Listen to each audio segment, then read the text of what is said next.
Olá, jovens gafanhotos, vamos para a nossa segunda aula correspondente aí à termologia, ao estudo da temperatura e à medida da temperatura. Vamos lá? Pessoal, para a gente trabalhar com temperatura, a gente está trabalhando aí com a medida da temperatura utilizando o termômetro, certo?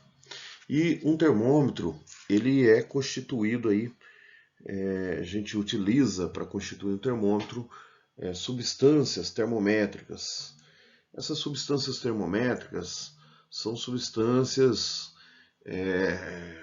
com a grandeza termométrica, né, que tenha propriedades físicas no qual a gente pode comparar elas a uma temperatura, né, a gente pode utilizar como comparativo.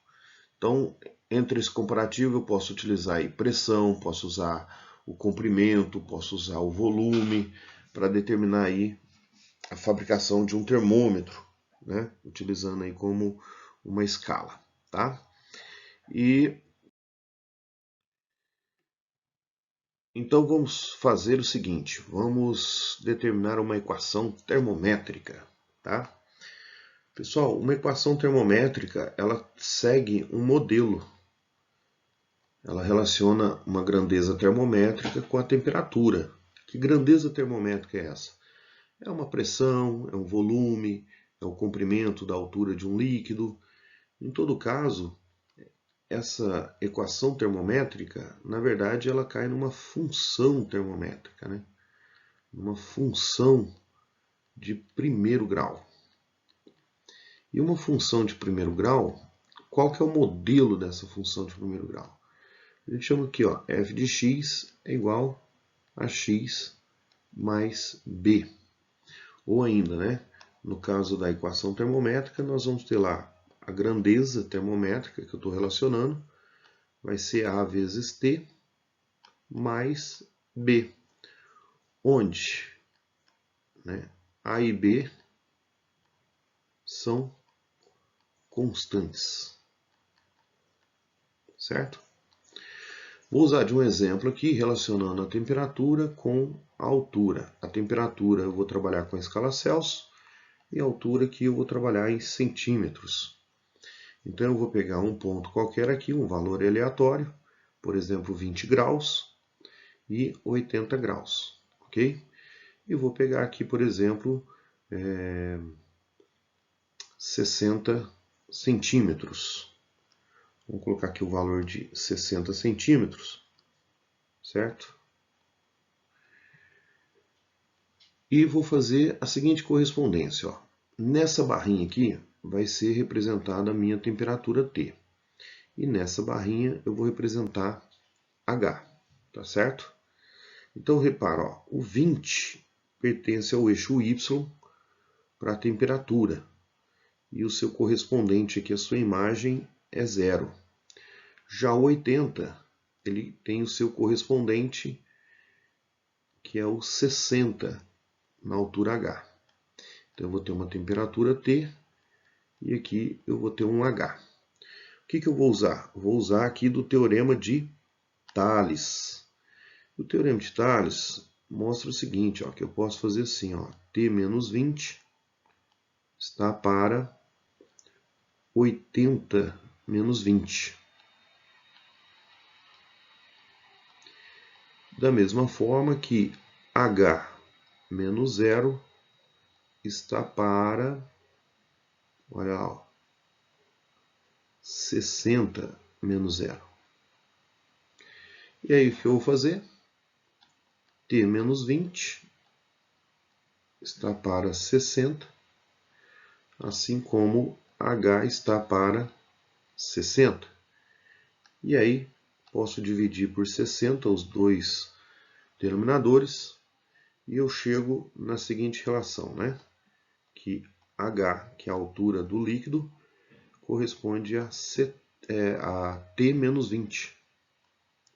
Tá? Então, repara aí que nós chegamos na nossa equação termométrica. Né? Ó, o parâmetro G é o H. Aqui eu vou ter AT menos B.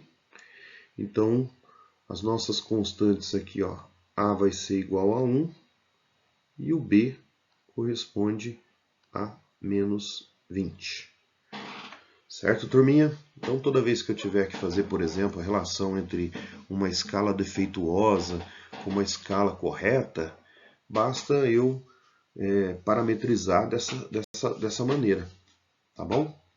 Então, vamos fazer isso agora com as principais escalas utilizadas. E quais são essas escalas? A escala Celsius, a escala Fahrenheit e a escala Kelvin.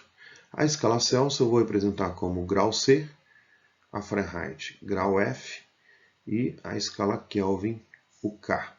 Você vai notar que nós não utilizamos o sinalzinho de grau, justamente porque a escala Kelvin ela é chamada de escala absoluta, ou seja, na escala Kelvin não existe valor negativo, tá?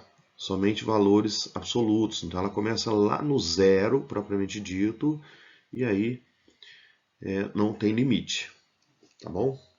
A escala Celsius ela tem como ponto de fusão para a água, né? Vamos utilizar aqui como substância a água, 0 graus, e como ponto de ebulição 100 graus a nível do mar. Esse zero ele corresponde a 32 na escala Fahrenheit e o 100 corresponde a 212 na escala Fahrenheit. A escala Kelvin, o zero Celsius corresponde a 273,15 e na escala Kelvin 373,15. Porém, para fins didáticos aí, o que nós vamos fazer?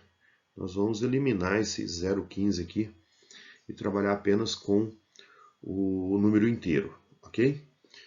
Bom, agora o que eu tenho? Eu vou ter uma temperatura na escala Celsius, que deve corresponder a uma temperatura na escala Fahrenheit, que por sua vez deve corresponder a uma escala Kelvin. Usando então do mesmo modelo anterior, que é o teorema de Thales, então a gente vai fazer a seguinte relação, né? Eu vou pegar C menos zero, que é igual a F menos 32, ó. Então, igual, que por sua vez vai ser igual a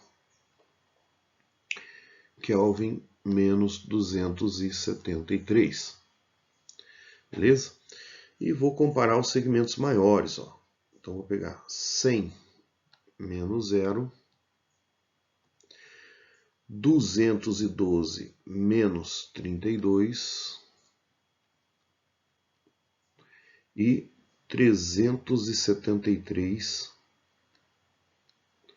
menos 273. Vou simplificar o máximo que eu puder. Ó. C menos zero é C, 100 menos zero é 100. F menos 32, 212 menos 32, 180, que é igual a K menos 273 sobre 100. E eu vou poder dividir esses denominadores pelo máximo divisor comum entre eles, que seria o 20. E aí eu consigo simplificar mais ainda, ó, ficando C sobre 5 igual a Fahrenheit menos 32 sobre 9, que é igual a K de Kelvin menos 273 sobre 5. Pronto, simplifiquei o máximo possível aí, né, esses denominadores e chegamos na correspondência entre as escalas, né, a escala Celsius, Fahrenheit, Fahrenheit e Kelvin. Então, se eu quiser, por exemplo, transformar grau Celsius em Fahrenheit, o que eu vou utilizar? Eu vou usar a relação C sobre 5 igual Fahrenheit menos 32 sobre 9, né? E vice-versa. Se eu quero, por exemplo, converter grau Celsius em Kelvin, o que eu faço?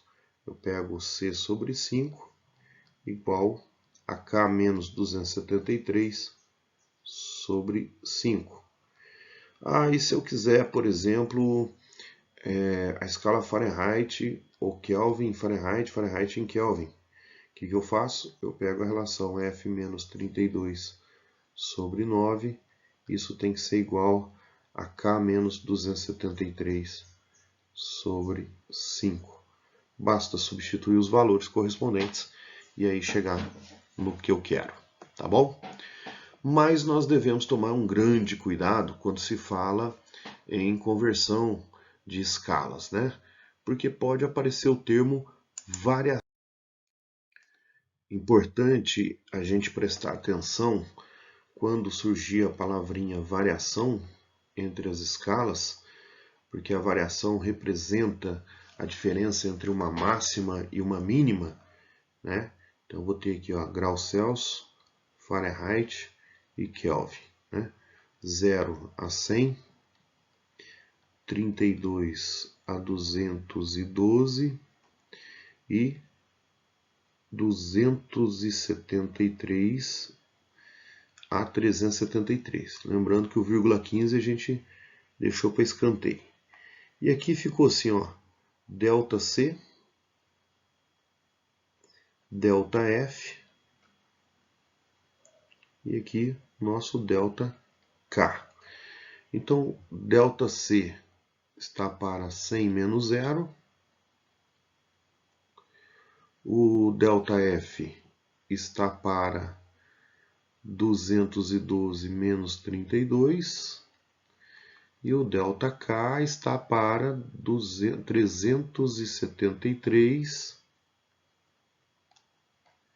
373 menos 273. Simplifico também os denominadores, ó. Vai ficar ΔC sobre 100, que é igual a ΔF sobre 180, que é igual a ΔK sobre 100. Dividindo todos os denominadores por 20, que é o máximo divisor comum entre eles, eu encontro então que ΔC está para 5, assim como ΔF está para 9, assim como ΔK está para 5. Então, se eu quiser saber a correspondente variação entre uma escala e outra, eu tenho que usar essa relação, tá? Então, veja bem, uma coisa é você converter 30 graus Celsius em Fahrenheit. Outra coisa é você converter uma variação de 30 graus na escala Celsius na variação da escala Fahrenheit, tá bom? Eu te espero lá na parte 2 para a gente resolver diversos exercícios aplicando esses conceitos, tá bom? Até mais, um grande abraço.